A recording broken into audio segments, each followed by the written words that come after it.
Hello students, मैं नवीन कुमार। मैं आपके समक्ष हिंदी चैप्टर क्लास 10th का चैप्टर का नाम है नागरी लिपि से 20 ऑब्जेक्टिव क्वेश्चन विथ टेस्ट के साथ लेकर के आ गया हूँ।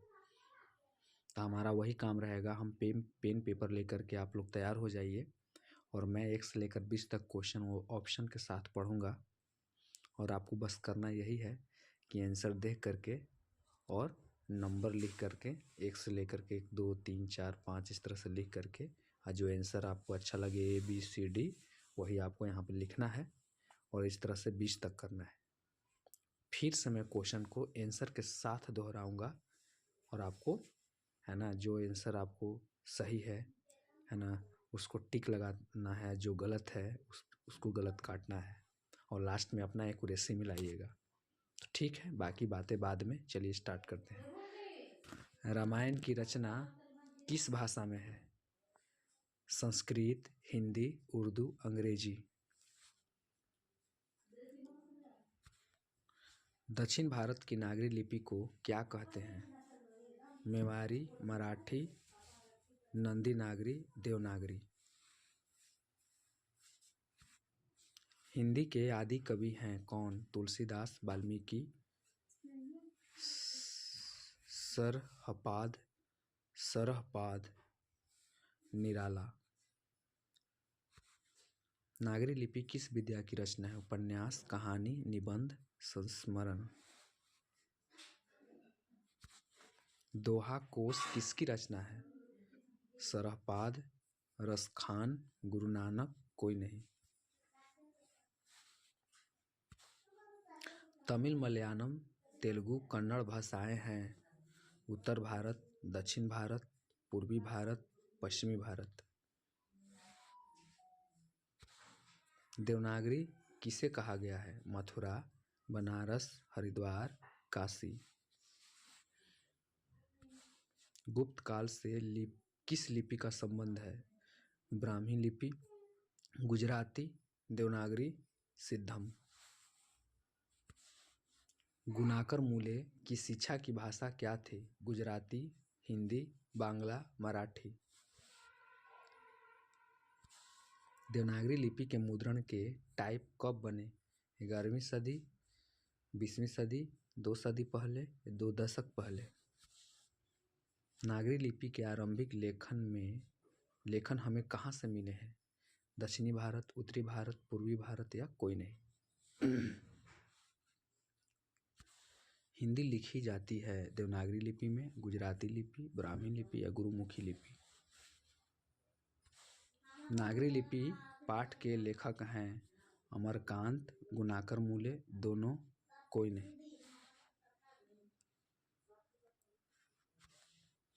दक्षिण भारत के द्रविड़ भाषा परिवार की कौन सी भाषा सबसे अधिक प्राचीन है?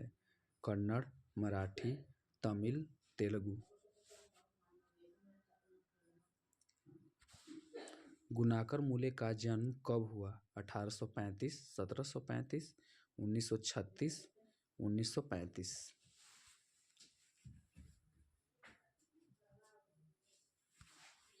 मराठी भाषा की लिपि क्या है? मराठी, देवनागरी, ब्राह्मी, गुरुमुखी। अक्षरों की कहानी किनकी रचना है? हजारी प्रसाद, अनामिका, गुनाकर मूले, कोई नहीं। गुनाकर मूले का निधन कब हुआ? 2009, 2011, 2005, 1995। सिद्धम क्या है? महात्मा, योगी, एक प्रकार की लिपि, सभी। नागरी लिपि पाठ किस लिपि में रचित है? ब्राह्मी लिपि, देवनागरी लिपि, गुरुमुखी लिपि, सिद्धम। थोड़ा सा पीछे से आवाज़ आ रही होगी मेरे फैमिली की, तो उसके लिए मुझे खेद है, लेकिन बाकी बातें बाद में। चलिए अब हम आंसर मिलाते हैं।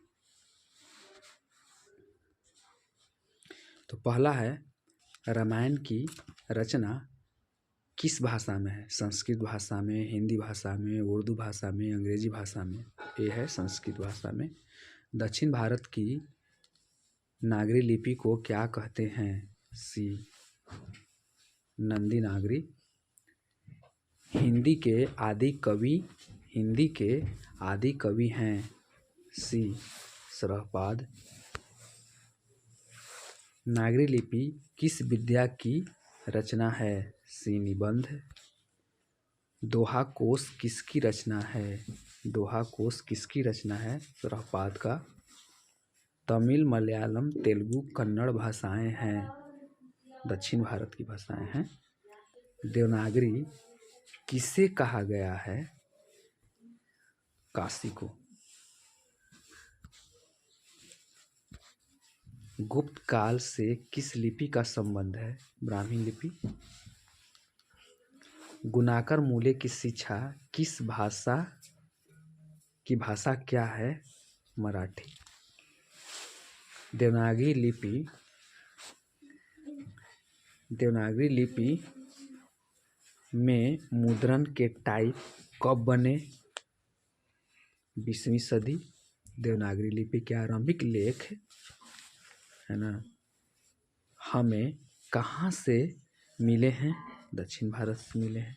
हिंदी लिखी जाती है किस भाषा में लिखी जाती है? देवनागरी लिपि में।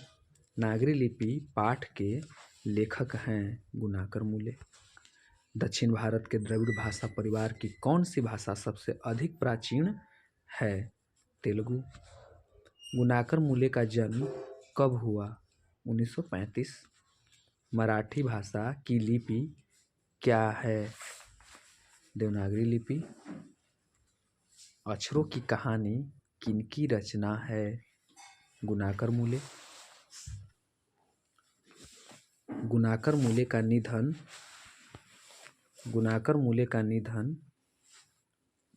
कब हुआ? गुणाकर मूले का निधन कब हुआ? 2009 में। सिद्धम क्या है? सिद्धम क्या है?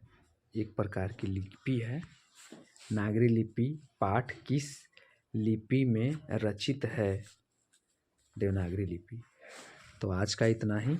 अब आप क्या कीजिए, आंसर में जो सही गलत का जो आप मिलाते वक्त टिक लगाए हैं, जो गलत था उसको गलत का टिक लगाए हैं, तो आप करिए क्या कि उसको मिला करके और फिर देखिए कि मेरा एक्यूरेसी क्या है, कितना नंबर हम ला पाए हैं, फिर हमको तैयारी किस प्रकार से करनी है।